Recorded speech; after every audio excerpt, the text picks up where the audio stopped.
नमस्कार, सुप्रभात. मी डॉक्टर शैला दिनकर आपटे.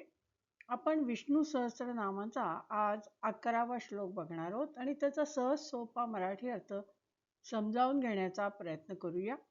श्रीकृष्णार्पणमस्तु. इदं नमः. श्लोक असा आहे, अजः सर्वेश्वरः सिद्धः सिद्धी सर्वादिरुच्यतः वृषाक पिरमेयात्मा सर्व योग विनिश्रुतः. त्यातला पहिला शब्द आहे अजहा.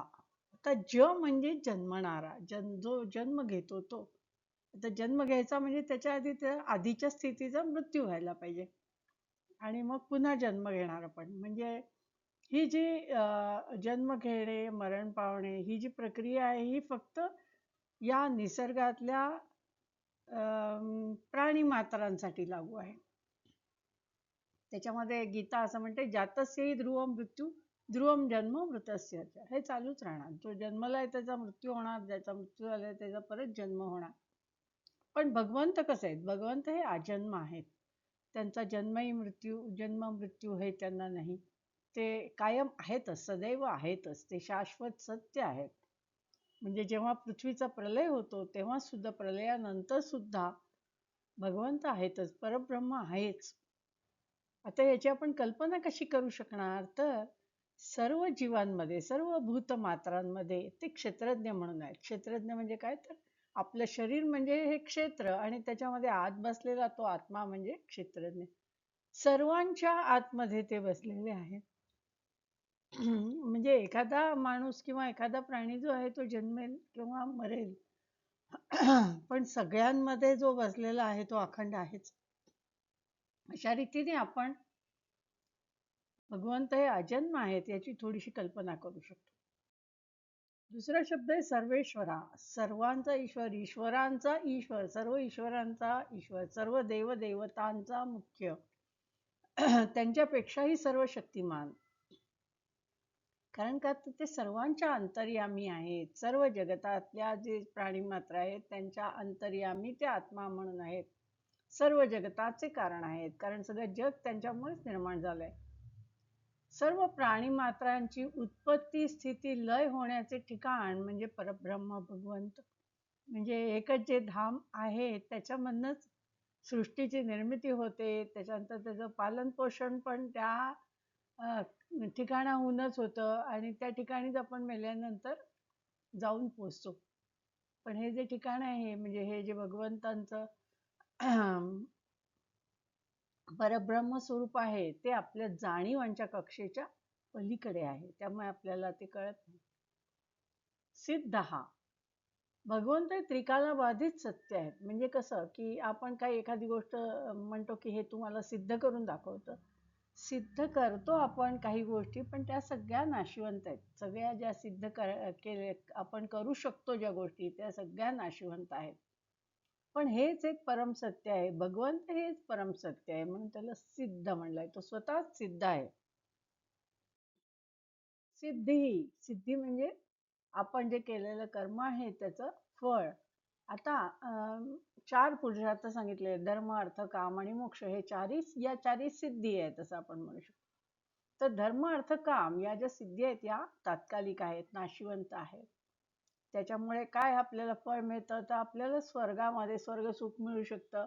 म्हणजे स्वर्गामध्ये आपल्याला सापेक्ष आनंद मिळू शकतो. सापेक्ष म्हणजे पृथ्वीवर आहे त्याच्यापेक्षा चांगला आनंद मिळू शकतो, चांगल्या काही सुखसुविधा मिळू शकतात. पण जी चौथी सिद्धी आहे म्हणजे मोक्ष, हे जे फळ आहे ते भगवंतमय आहे. म्हणजे काय की जेव्हा मोक्ष मिळतो तेव्हा आपण भगवंतांशी एकरूप होतो. म्हणजे भगवंत हेच सिद्धी. ते भक्ताला कैवल्य मोक्षाचे अनंत फळ देतात. म्हणजे आत्मसाक्षात्कार होतो आपल्याला. म्हणजे काय, आपण त्या परमेश्वरामध्ये, परब्रह्मामध्ये विलीन होतो. परब्रह्मामध्ये विलीन होतो म्हणजे आपला एक दुजेपणा नाहीसा होतो. आपण त्याच्याशी एकरूप होतो. म्हणजे भगवंत एक आणि आपण एक असा दुजाभाव राहत नाही त्याच्यामध्ये. तर अशी सिद्धी म्हणजे ही सर्वोच्च सिद्धी झाली ना. आणि ही सिद्धी कुठे आहे? तर परमेश्वर परब्रह्मामध्ये आपण मिसळून जातो. म्हणजे भगवंत म्हणजेच सिद्धी आहे. सर्वादी, सर्वांचा आदी. आदी म्हणजे सुरुवात, आदी कारण. सर्वांचा आदी कारण कोण आहे? तर भगवंत आहेत. जसं आपण आधी म्हटल्याप्रमाणे भगवंत अनंत काळापर्यंत आहेतच. भगवंत आहेत, त्यांनी सृष्टी निर्माण केली आणि ही जी सृष्टी निर्माण झाली ती भगवंतांच्या नाभीतून पहिल्यांदा ब्रह्मदेव आले आणि भगवंतांनी त्यांना सांगितल्यामुळे, आज्ञा केल्यामुळे त्यांनी सृष्टी निर्माण केली. म्हणजे भगवंत हेच पूर्ण सृष्टीचे आदिकरण आहेत. त्यामुळे त्यांना सर्व आदी असं म्हटलेलं आहे. अच्युतः, अच्युतः जो च्युत होत नाही, स्वतःच्या स्वरूप स्थितीमधनं जो च्युत होत नाही किंवा बाजूला होत नाही, विलग होत नाही. भगवंत म्हणजे कसे शुद्ध ज्ञान आहे. त्याच्यामध्ये काही अशुद्धता अजिबात नाही. अशुद्ध कुठलीही अज्ञानाचं अशुद्धपण त्याला दूषित करू शकत नाही. शुद्धामध्येही शुद्ध, सर्वात शुद्ध असं शुद्धता त्यांची अनंत अशी राहते. आता याच्यासाठी आपल्याला सोन्याचं उदाहरण देता येईल. चोख सोनं आहे तर त्याचे वेगवेगळे दागिने बनवले. समजा गळ्यातला हार बनवला, नंतर कर्णकुंडलं बनवली आणि काही बनवलं तरी सोनं हे सोनंच राहतं ना. तर त्याच्या स्थितीमध्ये काही स्वरूप स्थितीमध्ये काही फरक होत नाही. त्यामुळे ते शुद्ध असतं. तसंच भगवंतांची जी स्वरूप स्थिती आहे, स्वरूप शक्ती आहे, त्याच्यापासून ते कधीही च्युत होत नाहीत. म्हणून त्यांना नाव आहे अच्युतः. वृषा कपी. वृष म्हणजे धर्म आणि कपी म्हणजे वराह श्रेष्ठ. आता भगवंतांचा एक अवतार आहे तो म्हणजे वराह अवतार. भगवंतांनी धर्माचं रक्षण करण्यासाठी वराह अवतार घेतला होता म्हणून त्यांना नाव पडले वृषा कपी. आता कपी म्हणजे जो दुसऱ्याला बुडण्यापासून वाचवतो असाही कपीचा अर्थ आहे. तर वराह अवतारामध्ये भगवंतांनी प्रलय होत होता, प्रलयाच्या वेळी पृथ्वीला पाण्यात उचलून धरलं होतं. म्हणजे भगवंतांनी एका अर्थाने अधर्मात बुडालेल्या जगाला धर्माच्या सूर्यप्रकाशामध्ये उचललं असं म्हणता येईल. म्हणून तो वृषाकपी.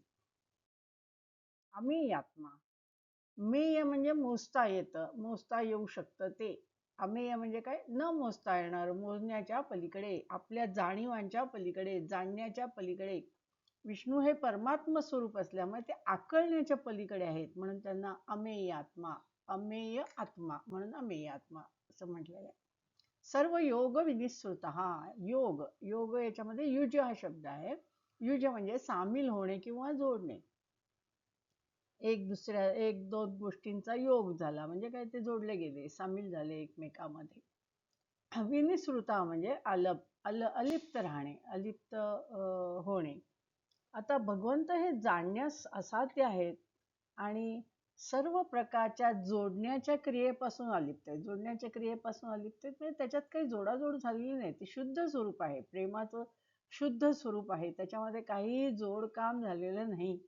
ते भगवंत हे निस्पृह आहेत, शुद्ध आहेत म्हणून त्यांना नाव पडले सर्व योग विनिश्रुता.